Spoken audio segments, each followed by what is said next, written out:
Wheelchair podcast. I'm your host, Donald Grodoff, along with my wife, Gina. Our goal is to give voice to the hidden mind of obsessive-compulsive disorder, better known as OCD. In this podcast, we are interviewing yet another person dealing with OCD either professionally or personally. So stay with us for this impactful conversation. We would love to have your comments or to have you as a guest, or if you wish to tell your OCD or anxiety story, please visit us at invisiblewheelchair.com.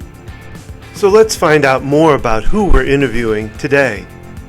I'm happy today to introduce you to Dr. Norinne Russell. Dr. Russell began Russell Coaching in 2009. Her passion for providing support to frustrated students and weary parents is fueled by her own experience of raising two complex children who are both neurologically atypical. Her children's diagnoses include autism, mood disorders, ADHD, giftedness, and learning differences. Dr. Russell knows firsthand the exhaustion parents face as they day in and day out seek solutions for their out-of-the-box children.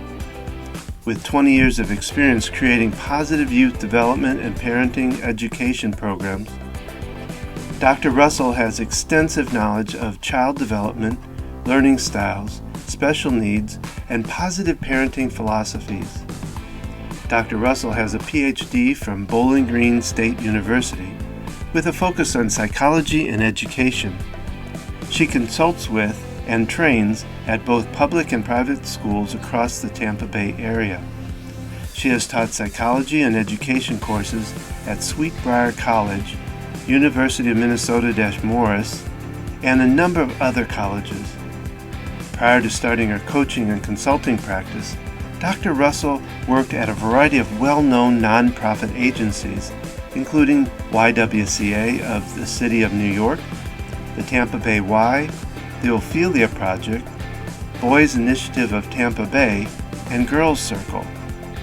Dr. Russell has created programs that help youth develop social, emotional, and leadership skills, as well as programs that help families and communities support healthy youth development. Dr. Russell is dedicated to walking beside families and helping them turn chaos into calm. Now, before we get to that interview, let's hear a word about our sponsor. Today's podcast is sponsored by Q Sciences. Don and I discovered that the supplements we were taking and giving to our children were not being absorbed properly. I was very excited when I found Q Sciences. I was impressed with the quality of the products and that they provide maximum absorption. They have a variety of products, including a Q Max product, which is a combination of 3 products, including vitamins, minerals, and a probiotic. They also have hemp oil, a vitamin B12 spray, a sleep spray, and kids products. I've really seen a difference in how these products are improving how I feel, improving my mental health, and I'm happy with the quality of these products and how they're helping our whole family. If you'd like to learn more, simply go to qsciences.focusedhealthyfamily.com. That's the letter Q, sciences.focusedhealthyfamily.com, or visit invisiblewheelchair.com and find out more information there. and stop throwing your money away on supplements that don't work and use a quality product like Q Sciences. And now, on to the podcast.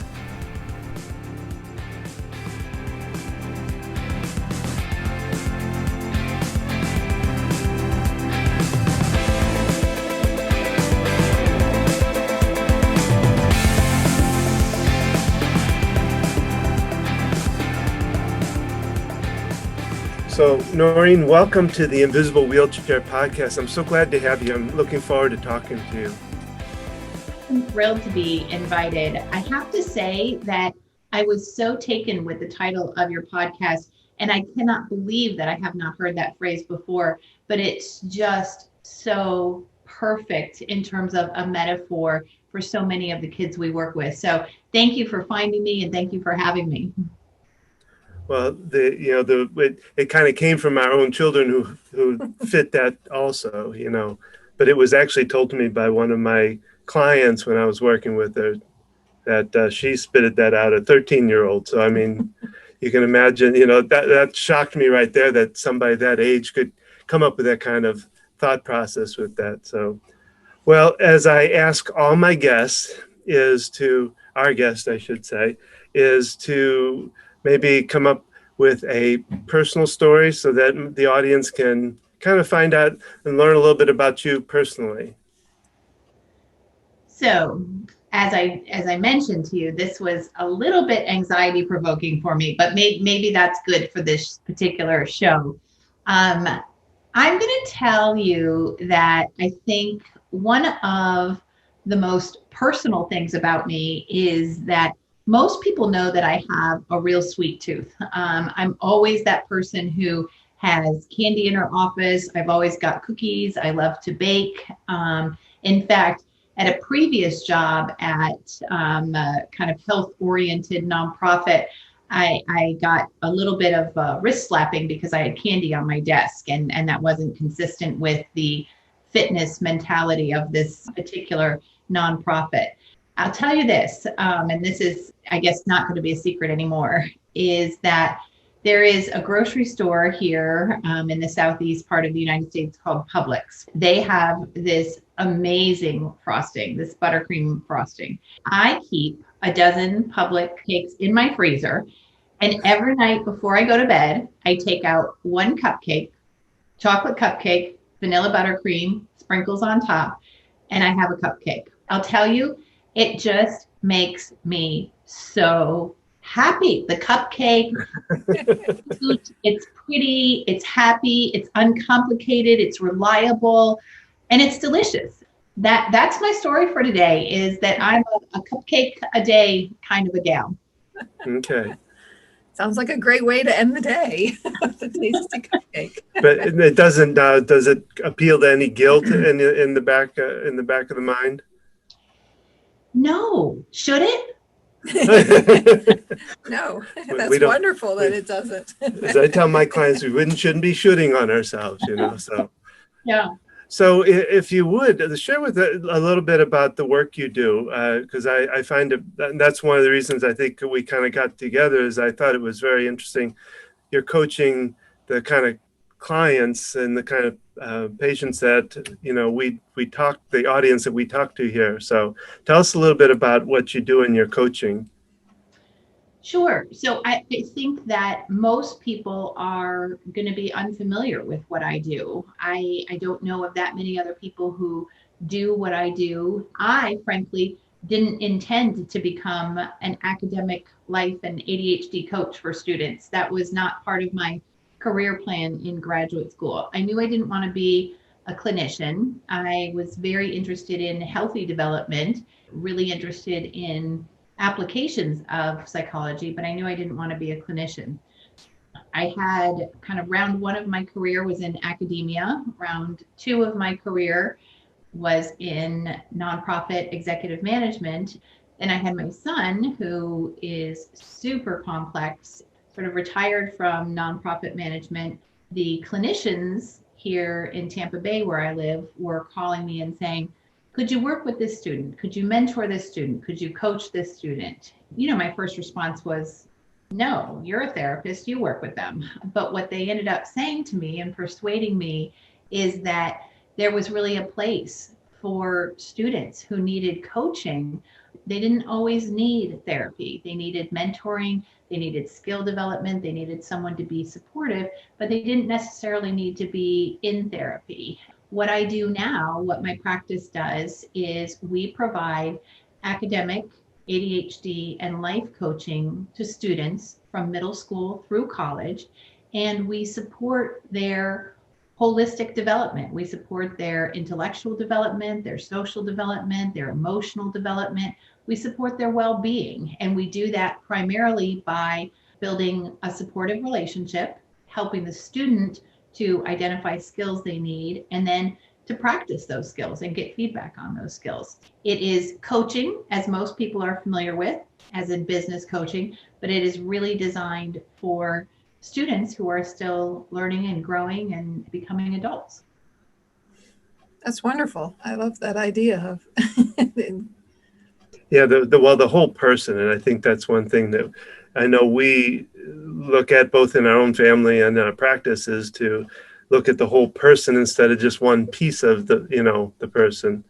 And I like the fact that you also work with the parents. And how did you come about that, seeing that you had the parents needed the help too? And what do you do with the parents?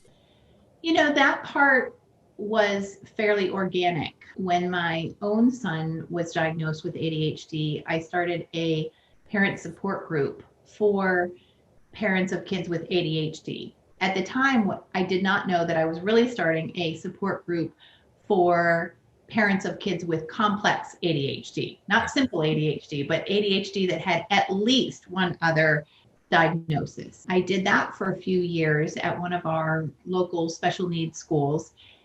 I myself benefited so much from hearing other stories. We had, a top professional come and speak every month. I learned a lot. I realized the importance of support for us as parents, especially when we're on a little different journey than the typical journey. Really, from the beginning, I think my own experience starting that support group has informed what we do in the practice. The parents are a part of every session. They check in during the last 5 minutes of the session. That really has been a very smooth transition as we've gone national. They pop in for the last 5 to 7 minutes. They know that. We do text messaging in between sessions with parents. We tell parents, lean on us if you're having an anxiety attack, if you are struggling about whether this is typical behavior, if you need a referral to a psychiatrist or a therapist. We want to support you as a person. And so I think it's really just part of our team approach at Russell Coaching is the coach and the parent and the student are the team. And then, of course, incorporating therapists, psychiatrists, nurse practitioners, sometimes the pediatrician. I think that comes from my own experience of needing support as a mom.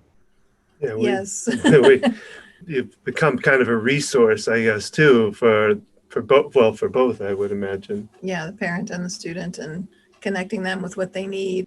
Yeah, I'm curious how often you deal with neurotypical versus neuroatypical students. I would say almost everyone that we work with at the practice is atypical in some way, whether that's because they have anxiety, whether it's because they have anxiety and depression, whether it's because they have some degree of autism or Asperger's, as your audience might know it. We have, of course, a lot of students who have ADHD. We have kids who learn differently in terms of reading, writing, and math. We have students who are gifted. I would say, I'm not sure really that we have any completely typical kids in our practice.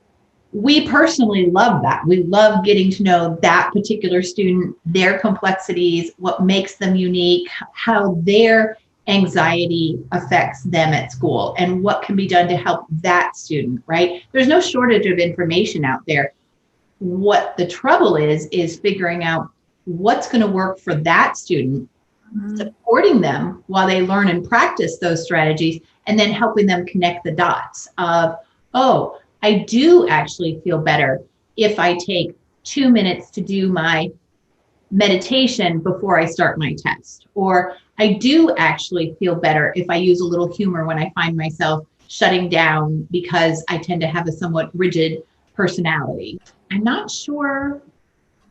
Yeah, I'm trying to think. I mean, I think we have a lot of what you would call normal kids, great kids, good kids, kids who in many ways, and maybe this speaks to your metaphor, have it together. We have a lot of high achieving students. We have students at all different kinds of schools.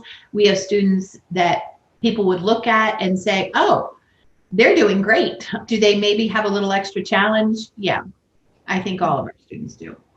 What kind of tools do you use then to work with these kids? I think the process of coaching, right, is really about meeting someone where they're at, which is not that different from therapy, setting goals, and then helping that person build skills and strategies. So for us, I think the primary tool, and I think this is true in any and all helping relationships, and I think it's true in all human relationships in general, is the relationship, right? It's listening and it's love, and it's seeing where is that student at, where are their pain points, how can we build trust, and how can we help? And then after that, we do some assessments of what are their executive functioning skills? What are their social and emotional skills? Coaching is strengths-based. So we figure out with the student, what are your strengths and how can we leverage those in areas where you're not yet quite as strong? I think the second piece for us is using strengths. That's a second tool that we use. If you are great at task initiation, but you are terrible at time management, we're going to try to find a way to use your awesome task initiation skills to help you with time management. And then I think the other tool that we use is all of our coaches have a repertoire of dozens, if not hundreds, of strategies that students can use. And so unlike maybe a parent who's like, well, I feel like I should be able to teach them this because I use a planner, or I feel like I should be able to teach them this because when I get anxious, this is what I do. I distract myself, or I go to the gym. Our coaches have so many more options for what strategies students can use. And the students can work with their coach to say, let's try these first. And so I think the wealth of strategies is a significant part of our process.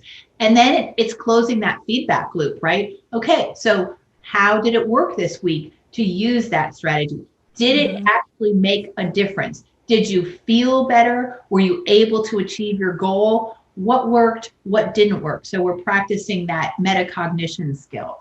I don't know, Don, it's an interesting question. I haven't written our model up yet. I certainly know the things that all of us are doing that are a key part of our intensive training program at Russell Coaching. I love what you said about building the relationship. We feel that strongly. We work with parents, especially families who have kids with special needs. It's really about that because you need to have that relationship and that trust to be able to work with, whether it's your child or another child. And so it's so wonderful to hear that's part of your practice. Well, and you said you have worked with some children that suffer from the obsessive compulsive disorder. Is there anything even different with working with them? Is it more difficult? Are you able to still do work with them? I would say as a generalization, I think with the anxiety disorders in general, and then certainly with some individuals with OCD, it's the rigidness and the shutting down, right? It's that can be so difficult. For us, I think what we focus on in our practice is pacing, because it's my belief that if you lose that student, right, if you rush or you push too much, the student will shut down and then it's done. It's toast. You might as well go 2 sessions too slow than 2 minutes too fast.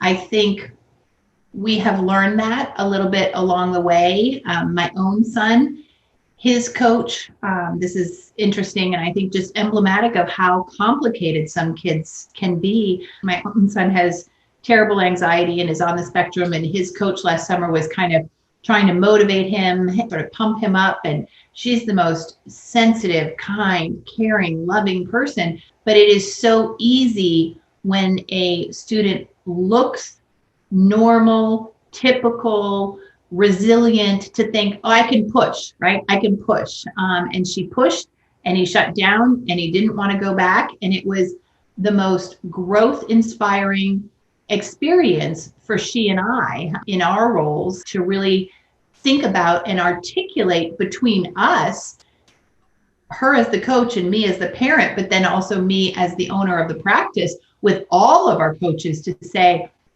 if you are ever in doubt, stop, slow down and stop. And I think that, I don't know how that meshes with your clinical wisdom, but that is certainly what we do at coaching is go slow, avoid the shutting down from the overload, be conscious of the fact that the rigidness comes from a place of anxiety and that the world doesn't always make sense and the world is scary. And so come from a place of empathy so that as you are helping that person to grow, you're never pushing too hard.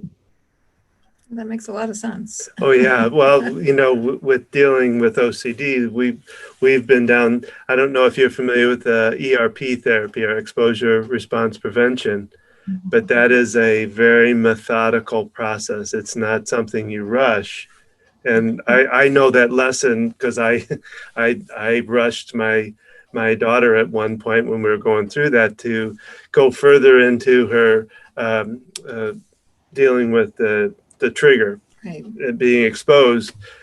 I just stepped it one step too far in that exposure, and it actually it set her back probably 6 months. That was a lesson that I learned very quickly, and very unfortunate because it threw all her therapy off. So I understand that, and it makes total sense to me. So the other thought I had is, with a gifted child, what did you call it, twice? Well, twice exceptional when they're gifted along with something else. I imagine you see quite a bit of that yourself. Our youngest child is definitely in that category, and it just adds a whole nother layer. You think of gifted as a bright kid and they're going to excel and do really well. And yet I've realized, and I've read this too as an occupational therapist, that being on the high end of the IQ can be even more challenging than those on the low end of it, because they're so different than their peers that.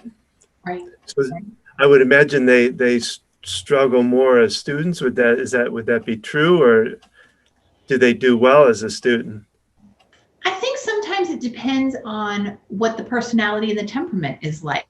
I think we've got very bright students in our practice who are also pretty adaptable. They don't find it overly difficult to meet the demands of school, even if it causes them anxiety, even if they're perfectionistic.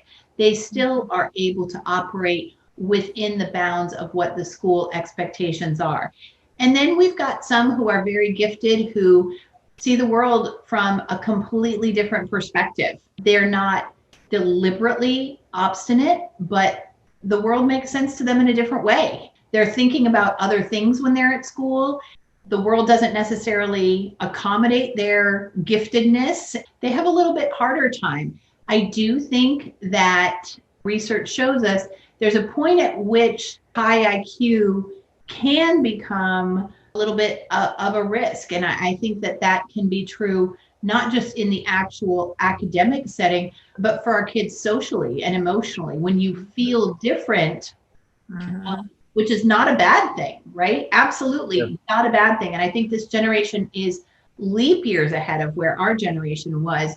But when you feel different, especially as you're going through adolescence, that doesn't always help with the school connection or the relationship building. And those things are super important.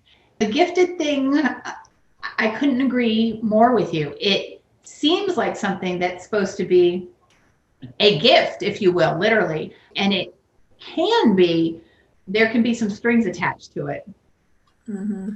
Well, do you see in that same realm that it probably affects the parents more? Because what we have seen is you'll have one parent that understands it, and understands what's going on, but the other parent, and I hate to say it, a lot of times it tends to focus towards the male, where well, this child is smart.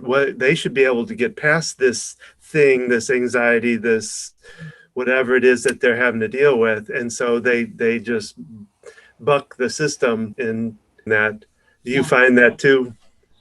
All the time. I probably several times a week will have the conversation with parents in my practice about potential and how limiting it is to think of IQ as being the sole determinant of potential, right? You take IQ, and if you add to that great executive functioning, and you add to that resilience, and you add to that family support, you're going to increase the potential, right?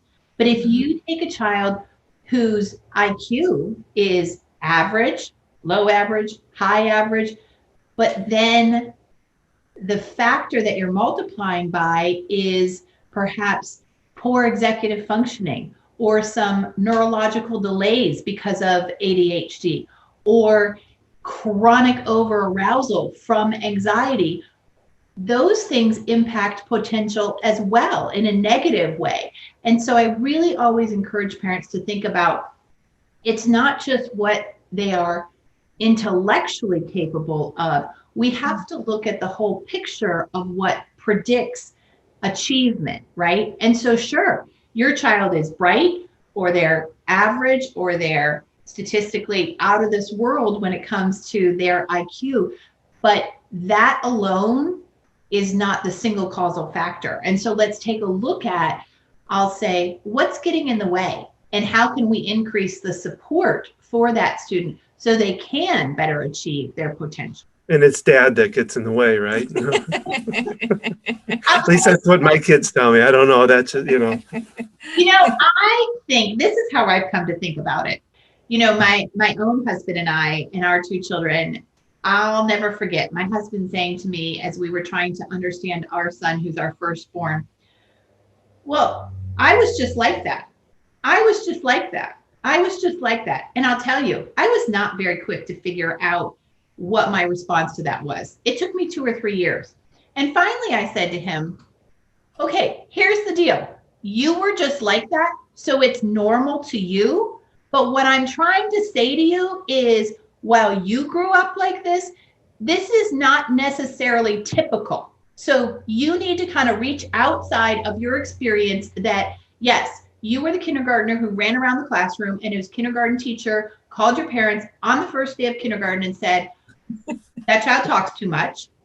You need to broaden your perspective that just because you were like that doesn't mean that this is going to be what we're going to want for our son if we can achieve, better symptom control, better coping, etc. The other thing is, I think that, moms are just as protective, but in a different way. I think dads have this sort of, don't judge my kid, don't think you're going to limit my kid. And sometimes that can come across with a helping professional as, there's nothing wrong with my kid.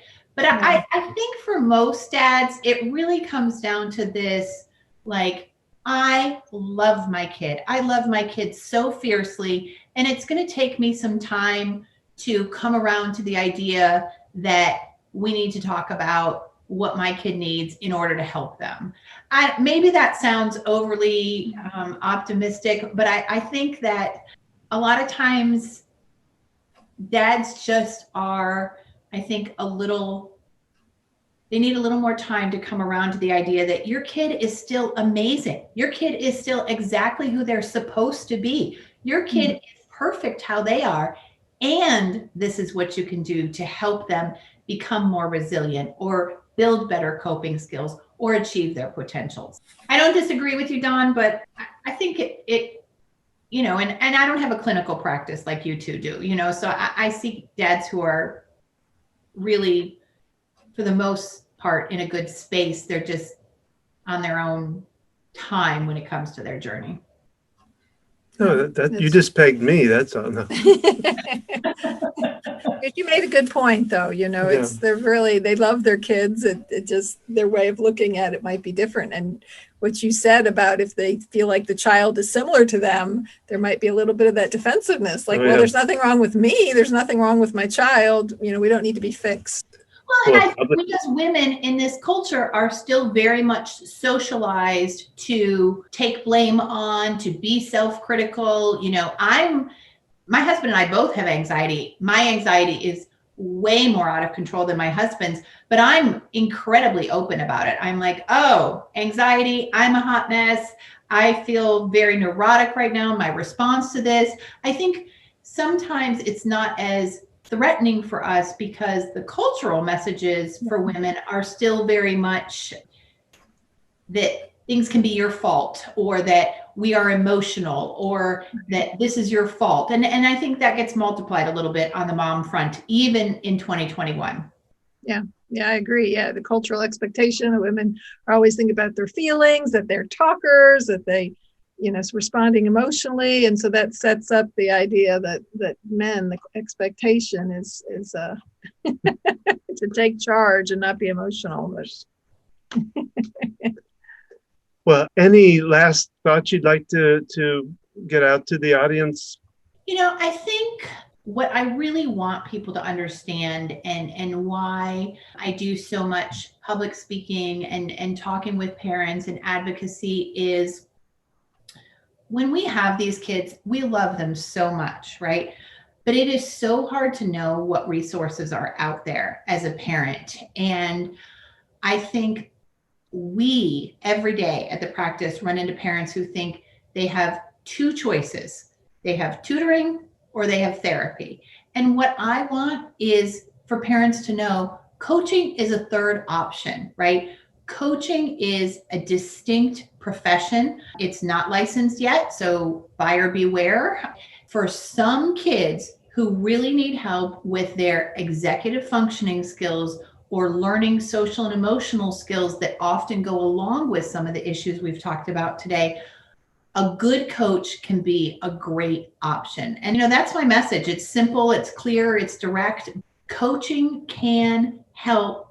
Coaching can be the right choice. And we run into parents all the time who are like, kids had tutors for years. We've tried 3 different therapists. And I'm the most pro-tutoring, pro-therapy person. We have to have an intervention that fits the need. And sometimes coaching is the right intervention. That's great, Norinne. Maybe you could take a moment here just to let the audience know what are the best ways to find out more about your coaching practice yourself. How could they get to you, I guess? Thank you. That's very nice of you. So our website is russellcoaching.com. You can reach us at info@russellcoaching.com. The phone number is on our website. We've got pretty active social media in LinkedIn and on Insta and Facebook. And so you're welcome to follow us there and find us there.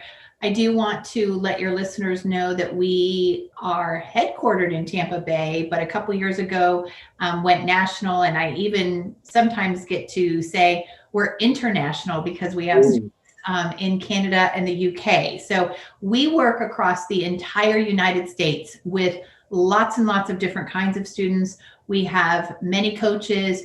We work really hard to make a good match between the student and the coach. And so if you are anywhere in the United States or Canada and you think, maybe this is the thing that we need, maybe instead of talking about why you're not motivated, we need a coach to help them get stuff done and then they'll feel motivated. We would love to help you with that. So russellcoaching.com is the easiest. Well, it's been wonderful to have this time to talk with you. It's been such a great conversation, good information. So I really thank you. We thank you for being part of this and sharing all this wonderful stuff with us. And it's so wonderful that you're out there, and that you offer this coaching across the United States, because I think, like you said, it's very unique and it isn't out there. And it just sounds so specialized, for each child, that really taking their own personality and their own personal factors into account and how essential that is. So thank you for the work you do. Well, thank you both. I love this metaphor. I can't stop thinking about it. And the kids that you work with and the kids that we work with, there is this invisible wheelchair. And I love working with other people like yourselves who care about that and who want to make a difference. And, if we can help that student get their wheelchair going faster or get them some crutches or get them up and walking, I love the idea of everything you're doing. And I so appreciate the time to be on your show today. Thank you. All right, thank you. This concludes this podcast. We hope you enjoyed it. Remember that we love comments. We also would love for you to be our guest or to tell your story. Simply go to invisiblewheelchair.com. Gina and I want you to know that there is hope for those who suffer with OCD and that it is manageable. And we are here to help you and your family. To find out more about our practice and what we can do for you, go to FocusHealthyFamily.com. Opinions and ideas expressed here are not necessarily those of Focus Healthy Family, Family OCD, Invisible Wheelchair Podcast, or the Grodoffs. Thank you for listening. Keep tapping and focusing forward in your journey.